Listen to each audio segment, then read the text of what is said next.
Hello everyone, welcome to I exam B students. आप सभी का बहुत स्वागत है हमारी सीरीज कंसेप्ट पढ़ाएंगे सबको सिखाएंगे में। आज हमारा टॉपिक है जीरो बजट नेचुरल फार्मिंग, जहां एक और हम कॉस्ट ऑफ प्रोडक्शन की बात करते हैं। खासकर अगर आप याद करें एमएसपी की, जब भी हम बात करते हैं मिनिमम सपोर्ट प्राइसेस की, तो हम ये बात करते हैं कि कॉस्ट ऑफ प्रोडक्शन के ऊपर कितना दिया जा रहा है और वो कॉस्ट ऑफ प्रोडक्शन कैलकुलेट किस पे की जा रही है, A2 प्लस FL से या फिर C2 से। और फिर हम दूसरी बात करते हैं कि फार्मर की कॉस्ट ऑफ प्रोडक्शन इंक्रीज होती जा रही है क्योंकि फर्टिलाइजर महंगे हो रहे हैं, पेस्टिसाइड्स महंगे हो रहे हैं, या फिर जो पोस्ट हार्वेस्ट की चीजें हैं, मशीन्स हैं, मशीनरी है, सारी चीजें, लेबर महंगी होती जा रही है।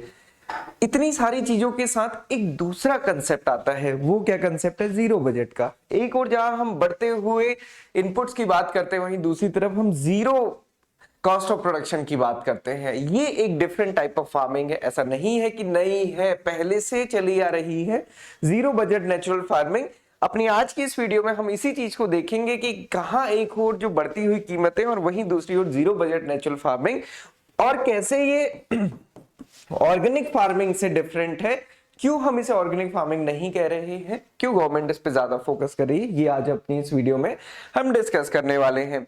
जीरो बजट नेचुरल फार्मिंग की या फिर ऑर्गेनिक फार्मिंग की बात करते हैं तो सिर्फ उसका जो मेन एम या फिर ऑब्जेक्टिव सिर्फ ये नहीं होता है कि हमें कॉस्ट ऑफ प्रोडक्शन को रिड्यूस करना है, बल्कि जो सस्टेनेबिलिटी और क्लाइमेट चेंज है उस वो भी एक सबसे बड़ा फैक्टर होता है। अगर आप देखें, कुछ दिनों पहले हमने डिस्कस भी किया था, UNFCCC में गवर्नमेंट ऑफ इंडिया ने कई सारे कमिटमेंट्स किए हैं, COP26 में, COP27 में भी, जिसमें ग्रीन हाउस गैसेस के इमिशंस को कंट्रोल करना एक सबसे बड़ा चैलेंज होता है। बेसिकली उसी के लिए UNFCCC है भी। ग्रीन हाउस गैसेस में आप सभी को पता है एक मेजर कंट्रीब्यूटर एग्रीकल्चर भी है, और इंडिया में कितना एग्रीकल्चर है ये आप सभी को पता है, और उसमें एक बहुत बड़ा पार्ट केमिकल्स का है, खासकर फर्टिलाइजर्स का। उसे निजात पाने के लिए हमारी ये टेक्नोलॉजी है या फिर हमारी मेथड है zero budget natural farming. Government of India ने इस बजट में, यूनियन बजट 2022 एंड 23 में, इसको काफी ज्यादा प्रमोट किया, या फिर हम कह सकते हैं इसके लिए बहुत सारी चीजें बनाई। सो दोस्तों, वेलकम टू IXMB। आपने अभी तक अगर सब्सक्राइब नहीं किया हमारे चैनल को, सब्सक्राइब जरूर करें, सो दैट कि आपको ऐसी हमारी आने वाली वीडियोस रेगुलरली मिलती रहें। तो basically zero budget natural farming है क्या, शुरू किसने किया? महाराष्ट्र के एक बहुत बड़े एग्रीकल्चरिस्ट हैं, पद्मश्री सुभाष पालेकर जी। उन्होंने मिड 90s में इसको स्टार्ट किया। जीरो बजट नेचुरल फार्मिंग का बेसिकली, अगर जैसा मैंने आपको बताया कि मेन ध्येय या फिर हम एम कहें तो raising crop without using any fertiliser and pesticide और any other external material. Farmer को कुछ भी खरीद के नहीं लाना है। सिंपल सी चीज याद रखिएगा, जबकि ऑर्गेनिक फार्मिंग में ऐसी कोई कंडीशन नहीं कि खरीद के नहीं लाना है। फार्मर FYM खरीद सकते हैं, बायो पेस्टिसाइड, बायो फर्टिलाइजर्स, वो सारी चीजें परचेज कर सकते हैं। यहां पे कुछ भी खरीद के नहीं लाना है। The word zero budget refers to the zero cost of production of all crops. अब आप समझिए, फिर ये कमेंट बॉक्स में बताइएगा कि अगर जीरो कॉस्ट ऑफ प्रोडक्शन हो जाएगी तो फिर तो हमें MSP की रिक्वायरमेंट ही नहीं रहेगी। आपका क्या मानना है इस पे जरूर बताइएगा, क्योंकि सारा MSP में खेल कॉस्ट ऑफ प्रोडक्शन का ही है। Zero budget natural farming guides towards the sustainable farming practices, जो मैंने अभी आपको बताया। हेल्प किस में करता है? सॉइल फर्टिलिटी को रिटेन करने में, ensure a chemical free agriculture and ensure low cost of production, जिसको हम जीरो कहते हैं, कॉस्ट ऑफ प्रोडक्शन कहते हैं, दस एनहांसिंग द फार्मर्स इनकम। क्योंकि प्रोडक्शन तो होगा ही, उसको वो सेल भी करेगा फार्मर, बट उसकी लागत वहां पे नहीं आई है। ये basically zero budget natural farming है। ओके, बेसिकली अगर हम देखते हैं तो ये जो जीरो बजट नेचुरल फार्मिंग है, ये किस पे बिलीव करती है? नेचर में जैसे क्रॉप ग्रो होती है उसी ट्यून में। देन प्रिंसिपल्स क्या है? ये सारे प्रिंसिपल्स हैं जो अभी तक हमने डिस्कस किए। कोई भी बाहर से नहीं खरीद के लाना है। Then soil to be covered, minimum disturbance होना चाहिए सॉइल में, कॉम्पैक्शन नहीं होना चाहिए, बहुत हैवी मशीनरी यूज नहीं करनी है, बायो स्टिमुलेंट्स को यूज करना है, इंडिजीनियस सीड्स को यूज करना है, मिक्स्ड क्रॉपिंग सिस्टम को यूज करना है, integration of tree water moisture conservation, ये सारी चीजें यहां पे हैं। बेनिफिट्स क्या है? बेनिफिट्स अगर आप देखेंगे तो सबसे जो इंपॉर्टेंट एक तो कॉस्ट ऑफ प्रोडक्शन है, उसके साथ साथ zero budget natural farming processes require 50 to 60% less water and less electricity than normal या फिर conventional agriculture crop production. Okay, so ये सबसे बड़ा एक बेनिफिट है। देन दूसरा बहुत बड़ा जो आज के टाइम पे बहुत बड़ा हमारे लिए मुद्दा है वो है रिड्यूसेस द मीथेन इमिशन, जो कि एक मेजर कंट्रीब्यूटरी है किसके लिए, ग्रीन हाउस गैसेस की, तो उसकी को भी कम करना, कॉस्ट ऑफ कल्टीवेशन को कम करना। तो ये बेसिकली इसके एम है। अब हम आते हैं इसके कंपोनेंट्स को, क्योंकि ये एग्जाम में आपसे पूछे जा सकते हैं। कंपोनेंट में पहला आता है बीज अमृत। बीज अमृत क्या है, बीज को एक टाइप से अमृत प्रोवाइड करना, सीड को ट्रीट करना, इसको हम कहते हैं बीज अमृत। तो यहाँ पे क्या है, काउ डंग से और काउ यूरिन के फॉर्मुलेशन से डिफरेंट टाइप के उससे जो सीड है उसको ट्रीट किया जाता है, सीड को उसमें डिप करके कुछ टाइम के लिए रख दिया जाता है, बेसिकली अकॉर्डिंग टू रिक्वायरमेंट। उससे क्या होता है कि इसमें ग्रो होने वाली फंगस एक तो ग्रो नहीं होती, या फिर अगर उस पर फंगस अटैक होना है तो वो नहीं होता है। एक टाइप से ये उसको क्योर करता है। तो बेनिफिट्स क्या है, फंगस का अटैक नहीं होगा, सीड बॉर्न या फिर सॉइल बॉर्न डिजीजेस नहीं होंगी, वो प्रिवेंट हो जाएंगी।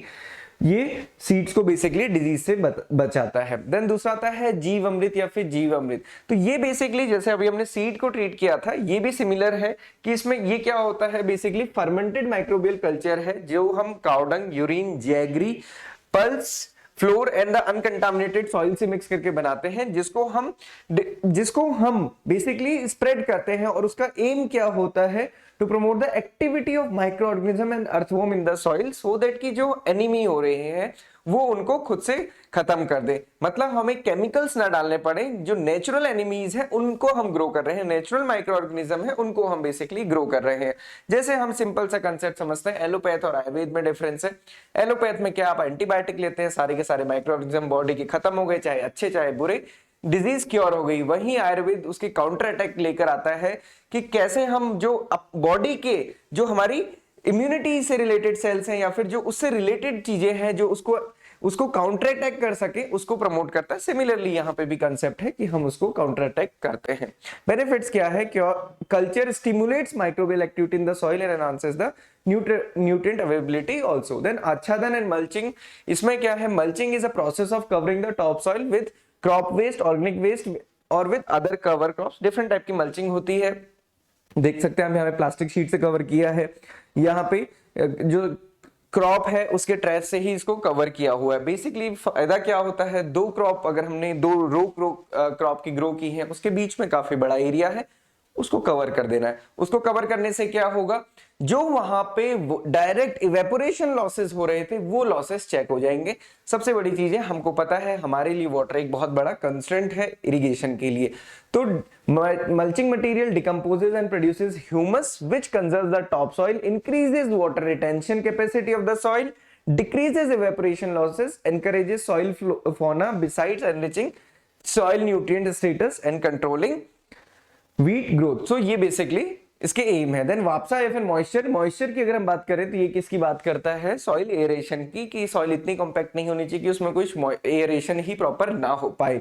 ऐसा नहीं है कि क्रॉप को ग्रो होने के लिए सिर्फ पानी की जरूरत है, उसको हवा की भी जरूरत है, जो कि सॉइल में प्रेजेंट होना चाहिए, ऊपर नहीं। ऊपर चाहे हो ना हो, उससे ज्यादा फर्क नहीं पड़ता। Good aeration is required in the soil for the plant growth and development due to the application of jeevamrit, mulching, है ना। जीवामृत अभी हमने डिस्कस किया था कि जो हमने सॉल्यूशंस बनाए हैं जिससे कि ऐसी एक्टिविटीज प्रमोट होती हैं जिससे कि अर्थवॉर्म या फिर जो नेचुरल माइक्रो ऑर्गेनिज्म है जो कि सस्टेन कर सकते हैं उनकी ग्रोथ। एंड देन मल्चिंग से so to increase the aeration of the soil, this improves the humus content, water availability, water holding capacity and soil structure.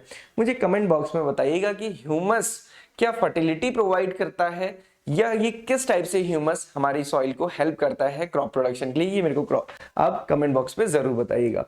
अब गवर्नमेंट ने क्या इनिशिएटिव्स लिए हैं इस स्कीम को या फिर इस टाइप की फार्मिंग को बढ़ाने के लिए। परंपरागत कृषि विकास योजना जो कि ऑर्गेनिक फार्मिंग के लिए प्रमोट करती है, बेसिकली उसके अंदर ही एक कंपोनेंट है। देन MOVCDNER है, mission organic value chain production in north east, value chain development in north east regions. ये भी ऑर्गेनिक फार्मिंग के लिए है, स्पेसिफिकली नॉर्थ ईस्ट रीजन के लिए। इसके अलावा भारतीय प्राकृतिक कृषि पद्धति जो कि एक सब कंपोनेंट है PKVY का, और अगर हम ओवरऑल देखें तो ये नमसा का कंपोनेंट है। तो भारतीय प्राकृतिक कृषि पद्धति जो कि हमारी जो ट्रेडिशनल एग्रीकल्चर नॉलेज है उसको बूस्ट करने के लिए है। इसके अलावा स्टेट गवर्नमेंट्स ने डिफरेंट इनिशिएटिव्स लिए हैं। हिमाचल प्रदेश में प्राकृतिक खेती खुशहाल किसान है, सिमिलरली आंध्र प्रदेश में रैयत सधिकारा समस्त के अंडर इसको प्रमोट किया जा रहा है क्योंकि वो ऑर्गेनिक फार्मिंग से रिलेटेड कंपोनेंट था। इसी तरह बाकी गवर्नमेंट्स भी इस प्रयास में लगी हुई है कि कैसे हम ऑर्गेनिक फार्मिंग और जीरो बजट नेचुरल फार्मिंग को इंक्रीज कर सके, और गवर्नमेंट ने आपको पता है कि यूनियन बजट में ये टारगेट लेके इसको शुरू किया था। कमेंट बॉक्स में आप मुझे बताइएगा कि इस बार जब जीरो बजट नेचुरल फार्मिंग की बात हुई थी गवर्नमेंट ने उसमें किस चीज को टारगेट किया था। नीड क्या है इस चीज की, एनएसएसओ ने बताया कि more than 50% of farmers are in debt due to increased cost of farm inputs like fertilizer and chemical pesticides। तो वो रिड्यूस होंगे, कॉस्ट ऑफ प्रोडक्शन रिड्यूस होगी, स्टार्टिंग में डिस्कस किया। To realize the objective of doubling the farmers income by 2022, farmer expenditure needs to be brought down, है ना, हमें expense कम करने होंगे जिससे कि जो प्रॉफिट है वो ज्यादा दिखे। Then zero budget natural farming brings down the farm expenditure to a great extent and ends dependence on the farm loans.